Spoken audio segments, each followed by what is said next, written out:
Hello everyone from Chelsea Fan TV. My name is Alex. I'm outside Stamford Bridge with Nina. Good to see you, Nina. 4-4 against Man City. Best game you've ever been to? Wow, I thought Monday was the best game I've ever been to, but Sunday comes pretty close. What a week of football. And yeah, clearly we are turning up against top 6 teams, and we're still not been beaten by a top 6 team. So there you have it. I guess that's one good thing to have in this season. But no, that makes me feel a little bit better about this run that I was dreading with all my might after we were losing, coming into obviously Arsenal, which we were so disappointed to get a draw against. Tonight against Man City, I'm a little bit disappointed to get a draw. And had it not been for that Anthony Taylor horrific call for that penalty, could have walked away with a win. Rodri, deflection, I thought that was it. It's going to be a win for Man City, but no, I mean, fair enough. And of course, it was just written in the stars that Cole Palmer had to put that penalty away, and his little celebration as well, I must say. I'm pleased because that was a passionate performance. It was a game where we actually maintained the tempo throughout. It wasn't a game of a good 45 minutes and a poor second half. Yes, I think maybe it took a little bit of time easing into that second half, but then we were all over them again. We had such good opportunities. Raheem Sterling dribbling through them.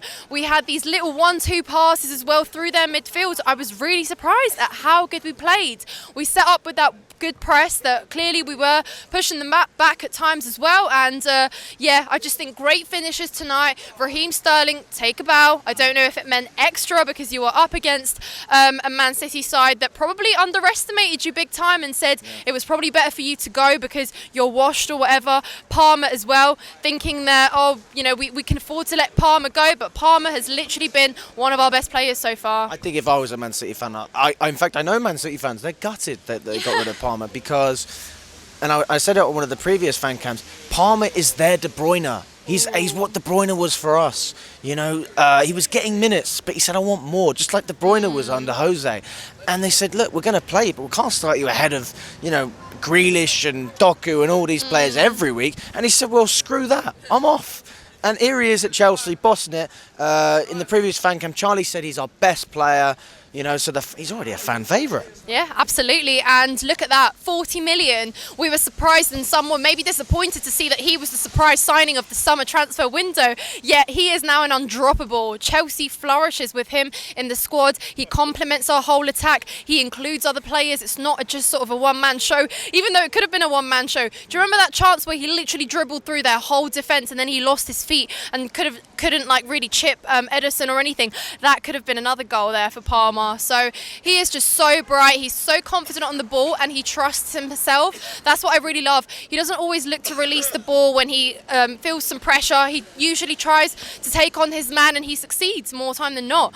I thought defensively we were doing a good job in keeping their wingers quiet in the first half. There weren't too many issues. I think Foden maybe yes, but Cucurella on the most part did a very good job. Reece James was shutting down Doku on the right. And Cucurella was on a yellow as well. Nobody thinks about that. Yes, oh my God, that's so true now that you say that, and he was still going in for the challenges even though he picked up a yellow in the first half. That is literally, take a bow. Again, man of the match performances here from Cucurella because he is a player that wouldn't have even been receiving this game time had it not been for James's injury and Gusto's suspension. He had to step up in that right back role and he did very well. Now on the left, you can see him, he's quick on his feet, he's always trying to take those sort of free kicks as quick as he can to get the momentum. He's recovering balls, going back and forth, dropping back where he needs to be, pushing forwards where he can. So really so proud of him. Is he undroppable? Maybe though, because we saw against Arsenal, we saw against Tottenham. Did he play against Tottenham? Yep. Yeah, no, he didn't play. He came on as a sub. Can't remember, but Man City tonight, again, putting on good performances. So, again, he's playing with a point to prove because he came in to Chelsea first season where things were already shambolic as it was. He wasn't having the best time. He didn't really get sort of first pick either. He struggled in a lot of those games. Now he is getting that game time. You can see that with a little bit of faith from his manager and the players around him, he is delivering. So really, really well. up against Phil Foden is never an easy job, and on the most part he did go in for that interception, he did get rid of that ball, he did stop danger coming in from the right, where we know that Man City can be most dangerous. So yeah, really pleased. I think moving forward as well, there was good build up in attack. I thought Nicholas Jackson again was a little bit isolated, lost the ball at times where he could have done something, and I think this game particularly was hard for him. We saw that against Arsenal when he came on, he struggled, and I don't know what it is. Sometimes he gravitates towards the wing too much, and it's like, Jackson, you're our centre forward, you're not a winger. You're literally that man in the middle that we need you there. When Sterling is making that run, sometimes he looks up and there's nobody there. And at times he clashed with Palmer. They were making that same run when really you should be going into that central space around the penalty area and meeting those balls that are getting whipped in. Yes, okay, fair enough. Well done for obviously putting that chance away. Fair enough to Gallagher as well. I'll praise him for taking that shot in the first place, because you've got to take those shots. How many times do I keep saying other teams keep scoring against us outside the box with some absolutely crazy volleys and just shots from miles away, similar to how Caicedo did. This is exactly why I was praising him on Monday as well, but people have to take shots outside the box, and there you go, it was saved, but then the deflection, the ricochet was put in after. Absolutely, and it's testament to Pochettino giving the players the confidence to do that, because there were managers we had before. I reckon Tuchel would have had a right go if you're missing those, or sorry, we didn't really see many long shots either. And we were always quite tentative, always trying to just make that extra pass that we didn't need to, just have a crack at some point. 15 years ago there was none of this tiki-taka. It was just get the ball up the pitch, whip it in and have a crack. And sometimes you would have some absolute stinkers and sometimes there'd be screamers, but if you don't take the chance, you never know. Looking at the midfield, I mean, quite a few people are not happy with Fernandes and how he played. I mean, what's your thought on that?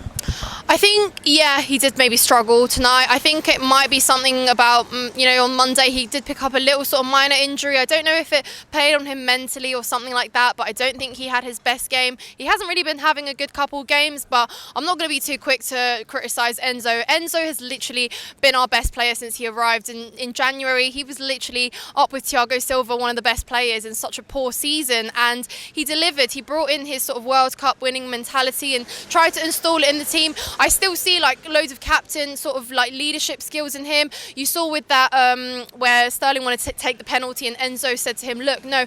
Imagine Enzo going up against a player like Sterling, who's won so many Premier League titles, who's got the experience of being a proven player, and to go up against him and say, look, no, let Palmer take that. I like those qualities in Enzo. I think he can afford to have a couple bad games. Tonight we were lucky that it didn't really affect us as much. I think Gallagher was doing a brilliant job at recovering where Enzo maybe made some mistakes, which was obviously really good. But I think again it's just a case of getting a little bit better. He still is a young player. We have to keep that in mind. He won the World Cup. He was player of the tournament, wasn't he? Whatever. But at the end of the day, he's still young. He's here to learn, and I love the fact that Pochettino trusts him as well, and he will consistently play him. But let's not forget and take away from how good Enzo has been for us. But tonight I'm just so pleased, Alex, to see a breath of fresh air of us fighting until the end and not accepting a defeat against City. Last season we were going 1-0, 2-0, 3-0 down, and all our players just gave up because it was okay to lose to City. On the beach, that's what we used to say. On the beach, on the beach. But here tonight I saw fight, I saw passion, I saw us wanting it. If anything, Man City needed those 3 points more to capitalise on Tottenham dropping points, to regain their sort of top of the table comfortable lead, The pressure was on Guardiola. Well, the pressure was on Pochettino as well, but we're not exactly in a title race, but you've got to get points at some point. Absolutely. So point taken tonight, but so many positives. Goals from open play, which I was most impressed to see. Thiago Silva as well.